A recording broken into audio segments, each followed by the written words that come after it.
नमस्कार, मैं हूं जया श्रीवास्तव और आप देख रहे हैं डेली लाइन का स्पेशल शो सिनेमास्कोप, जिसमें आज हम बात करेंगे बॉलीवुड के जंपिंग जैक कहे जाने वाले एक्टर जितेंद्र की, जो आज 82 साल के हो चुके हैं। उन्होंने अपने 4 दशक के करियर में करीब 200 फिल्मों में काम किया, जिसमें से करीब 121 फिल्में उनकी हिट रहीं।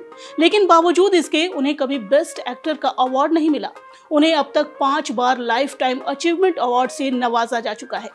एक दौर था जब जितेंद्र ने 8 साल में 60 फिल्मों में काम किया था, लेकिन पिछले 23 सालों से जितेंद्र सिने स्क्रीन की दुनिया से किनारा कर चुके हैं।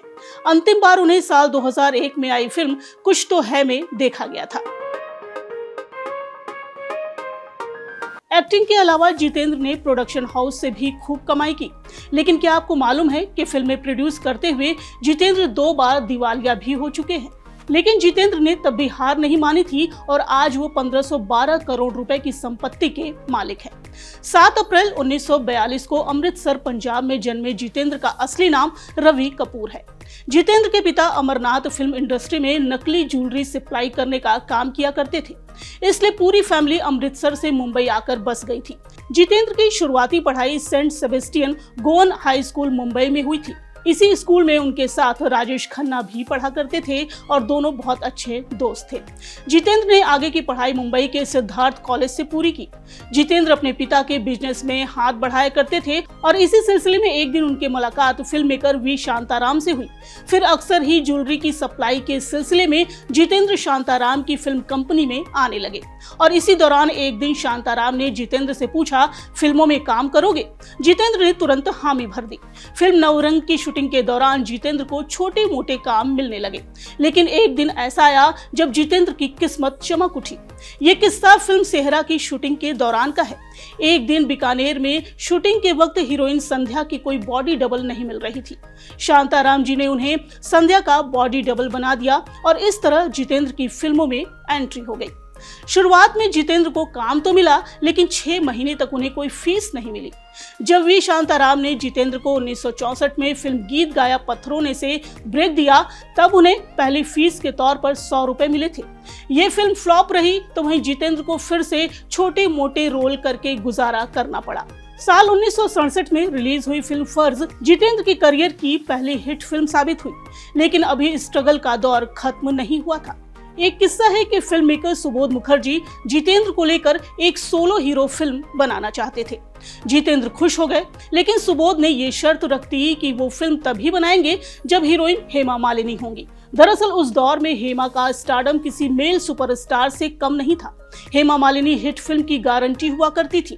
जितेंद्र ने भी सोचा कि अगर हेमा उनकी हीरोइन बन जाएं तो उनकी भी नैया पार लग जाएगी, लेकिन ये इतना आसान नहीं था, क्योंकि उस वक्त हेमा मालिनी के करियर के फैसले उनकी मां जया चक्रवर्ती लिया करती थी। जब जितेंद्र ने उन्हें फिल्म के बारे में बताया तो उन्होंने मना कर दिया। जितेंद्र उनके पीछे पड़ गए, कहा कि अगर आपकी बेटी मेरे साथ फिल्म कर लेगी तो मेरा करियर बन जाएगा। आखिरकार जया मान गई और जितेंद्र ने ये बात सुबोध मुखर्जी को बताई। उन्होंने झट से हेमा को फिल्म में साइन कर लिया, लेकिन इस किस्से में ट्विस्ट तब आया जब सुबोध मुखर्जी ने फिल्म में जितेंद्र को बाहर कर दिया और शशि कपूर को साइन कर लिया। इस बात से जितेंद्र हैरान रह गए। जब उन्होंने फिल्म मेकर से पूछा तो उन्होंने कहा कि जब हीरोइन हेमा मालिनी हो तो हीरो भी बड़ा होना चाहिए। इसी दौरान जितेंद्र को फिल्म जीने की राह ऑफर हुई। ये फिल्म सुपरहिट हो गई और जितेंद्र की किस्मत चमक उठी। वहीं हेमा और शशि कपूर स्टारर फिल्म अभिनेत्री बॉक्स ऑफिस पर फ्लॉप साबित हुई। जितेंद्र की डांसिंग स्टाइल से उन्हें लोग जंपिंग जैक कहा करते थे। जब जितेंद्र बड़े स्टार बन गए तो हेमा की मां जया चक्रवर्ती को वो अपनी बेटी के लिए परफेक्ट लगे। जया हेमा मालिनी की शादी जितेंद्र से करवाना चाहती थी। दरअसल तब हेमा का अफेयर धर्मेंद्र से चल रहा था और संजीव कुमार भी हेमा से शादी का प्रस्ताव उनके घर वालों के सामने रख चुके थे, लेकिन हेमा की मां को न संजीव कुमार पसंद थे और न ही धर्मेंद्र। उन्हें हेमा मालिनी के लिए जितेंद्र पसंद थे। जया चक्रवर्ती ने बेटी हेमा की शादी जितेंद्र से फिक्स कर दी थी और चेन्नई में दोनों साथ फेरे लेने वाले थे। तभी धर्मेंद्र शादी के मंडप में जितेंद्र की गर्लफ्रेंड शोभा को लेकर पहुंच गए और हेमा से उनकी शादी तोड़वा दी। कुछ साल बाद जितेंद्र ने 1974 में गर्लफ्रेंड शोभा से लव मैरिज कर ली। 1983 में जितेंद्र ने जब फिल्म हिम्मत वाला में श्रीदेवी के साथ पहली बार काम किया था तो दोनों की जोड़ी को खूब पसंद किया गया था। यही वजह है कि एक दौर ऐसा आया जब जितेंद्र हर फिल्म में केवल श्रीदेवी के साथ ही काम करना चाहते थे। हिम्मत वाला के बाद जितेंद्र ने श्रीदेवी के साथ जानी दोस्त, सुहागन और तोहफा जैसी कई फिल्मों में काम किया। 1975 के बाद जब जितेंद्र को बतौर हीरो फिल्में मिलनी बंद हो गईं, तो उनकी फाइनेंशियल कंडीशन काफी खराब हो गई। दूसरी बार वो तब दिवालिया हुए जब उन्होंने फिल्म प्रोड्यूस करने के बारे में सोचा। खराब आर्थिक स्थिति से उबरने के लिए जितेंद्र ने 8 साल में 60 फिल्मों में काम किया।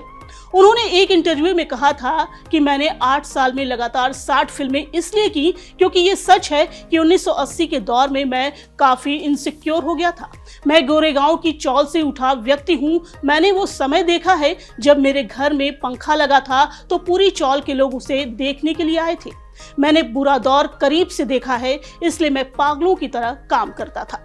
आज भले ही जितेंद्र 23 साल से फिल्मों से दूर हैं, लेकिन इसके बावजूद production house Balaji telefilm, art Balaji और बालाजी मोशन पिक्चर के जरिए उनकी सालाना कमाई 300 करोड़ रुपए तक है। जितेंद्र इस उम्र में भी काफी फिट और हैंडसम हैं।